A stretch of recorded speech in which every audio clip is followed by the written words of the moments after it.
You're listening to The Dave Smith Show. If it's happening in sports, it's happening here. Because our game never stops. This is NBC Sports Radio.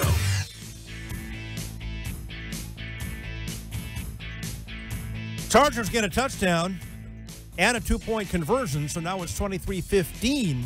Steelers over the Chargers. 27 seconds to go as the third quarter is about to run out, but the Steelers are down there on the Chargers' 30-yard line. So if they can get a field goal here, they can make it a two-score game here with an 11-point lead. And time is winding down at the end of the third quarter. It's the Dave Smith Show here at NBC Sports Radio and NBCSportsRadio.com. 855-3234-NBC. The Twitter handle at Dave Sports God. Big doings here in Los Angeles last night. Staples Center Heavyweight Championship of the World on the line. Lineal and WBC. And it was Tyson Fury coming off pretty much a 3-year hiatus, a balloon in weight up to 400 pounds, mental health issues, suicidal, depression, cocaine, and alcohol abuse. Would have been one of the great stories, comeback stories in boxing and sports history had he pulled it off last night, which I think he did, by the way, except in the eyes of a couple of judges as it goes to a draw and Deontay Wilder retains his title. So let's get to an expert out here on the guest hotline. Of course, you all know him from Montero on Boxing, from his frequent appearances on this show. Also working for Ring Magazine, Boxing Monthly, and the Undisputed Champion Network. It's the great Mike Montero. What's up, Michael? Hey, how you doing, Dave? Good. So, did I hear you right? The Chargers are climbing back in that game. I know they were blowing it earlier in the first half. Yes, they scored and made a two-point conversion, so now it's 23-15 at the end of the third quarter. They're back in it. All right, that's good. Well, Michael, you've recently made the move from Los Angeles to Atlanta, so congratulations. I understand you bought a house, and you're doing well there. Absolutely. Bought a house here, a lot cheaper than my condo was in L.A., and it's much bigger. Doing renovations right now. I've spent the last few days drywalling, so I'm pretty beat. But it's going to look great once it's finished, and so far the move has been outstanding. We're loving it here. You could probably, like a one-bedroom condo in a crappy neighborhood, you can get a two-story, four-bedroom house with a pool in Atlanta, right? Living it up. That's exactly what we did.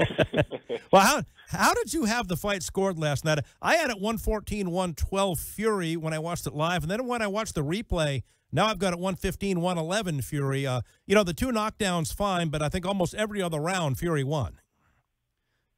Yeah, I had Fury edging it by a point. I think watching it live, I had it like 114-113. I had a round even in there somewhere, and that's where my score got a little wonky. But as far as rounds, Fury clearly won the fight. Where you can make an argument for the draw being just was the two knockdowns. And, of course, one of them was a little controversial because Wilder landed a punch in the back of the head, which is technically speaking illegal. Fury went down. Referee Jack Reese didn't catch it, so that counted as a knockdown. And, of course, when you get knocked down, you lose a point. But most of the folks on social media, on Twitter, most fans, most ringside media thought that Fury edged it. And, look, you're fighting Deontay Wilder. He's American. You're fighting him in America. He's a PBC fighter, Premier Boxing Champion. It's an Al Heyman advised fighter. This was an Al Heyman show on Showtime, which is Wilder's network. And, of course, there's that huge mega fight looming between Deontay Wilder and Anthony Joshua. That's basically the heavyweight version of Canelo Golovkin. I think they're going to fight 2 or 3 times in both sides of the pond. So all that being said, Fury was fighting an uphill battle, already. And it doesn't surprise me that people found the scorecards controversial. The one judge, the judge from Mexico who had it 115-111 for Wilder should never be allowed to judge another fight. He gave the first 4 rounds to Deontay Wilder. I had it 4-0 Fury after 4. Yeah, Alejandro Rochin is the judge that you're talking about. That was an absolutely abysmal scorecard. I've heard that Frank Warren, that's Tyson Fury's promoter, they have filed a protest, I think, with the WBC. This was fought for the WBC title to, push for a rematch. Just to give you a couple of punch statistics here, okay? In the 12 rounds, of course, the championship fight is 12 rounds, Fury landed more punches in 9 of the 12 rounds. However, Wilder threw more punches in 11 of the 12 rounds. So I think some fans, and of course that one judge, mistook Wilder's activity for effective aggression. I felt, and I think you agree with me, that it was ineffective aggression. Fury landed overall 25% of his punches, 36% of his power punches. Wilder's overall accuracy was 16%. So he was more active, but he wasn't getting it done. Fury was more economical with his punches, but he made them count. And in boxing, you're supposed to score the punches that land, not the guy who's throwing more. When you look at Deontay Wilder, boy, there are a lot of flaws. He really can't fight, Michael. You look, his feet are too wide. His balance is horrible. He wings and he throws his punches too wide. He leaves his chin out there. All kinds of flaws in his game, but he has unbelievable power, dynamite in both fists. When he hits you, he hurts you. That's the great equalizer when it comes to him. But is it a problem with his trainers? Why hasn't anybody ever taught him how to fight?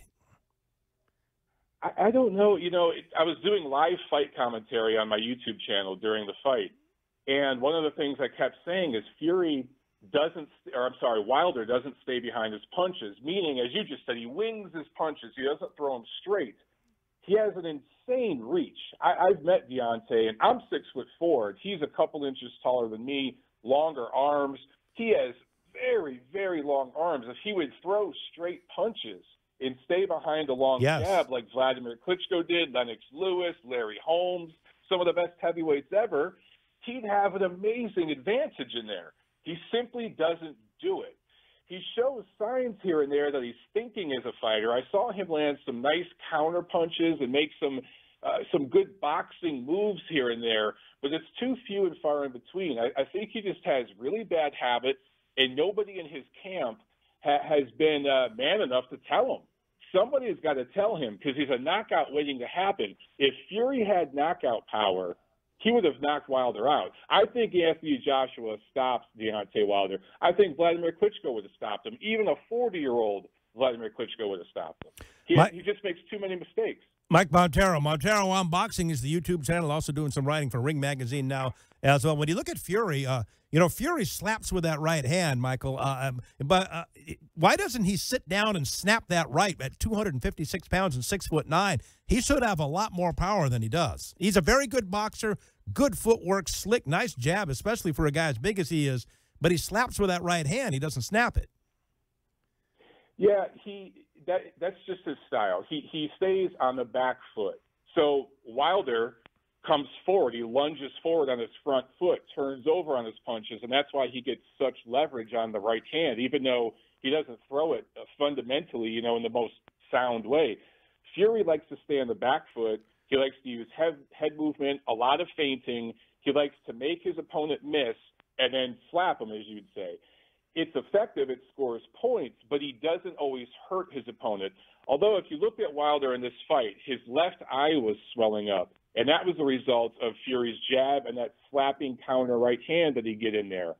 If Fury would sit down on his punches more, he would take a risk of getting caught. And that happened a couple times in this fight, and I think those knockdowns are what cost him, because on one of those scorecards that had it a draw, if Fury only was dropped once, it would have made a 1-point difference, and he would have won this fight by split decision. So that's why he doesn't come forward like that, and he stays on the back foot. He fights in a defensive, tactical style. That's what works for him.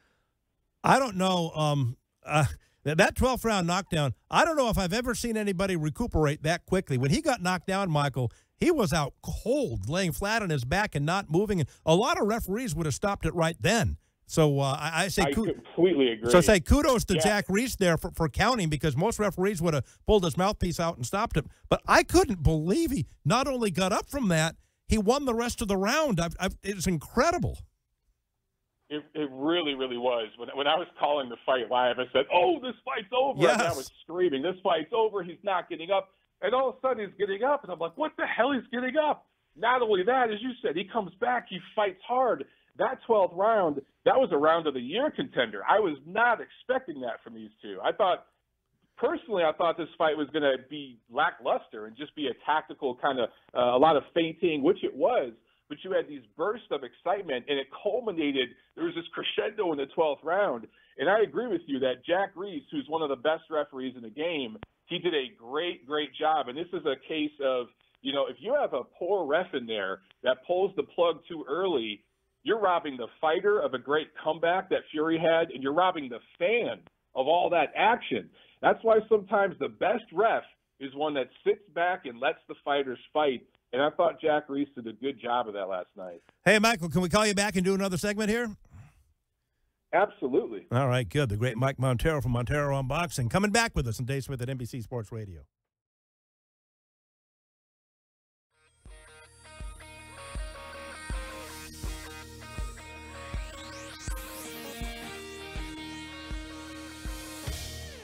Don't have a radio? What the? Congratulations. You're in the 1%. Check us out online at NBCSportsRadio.com.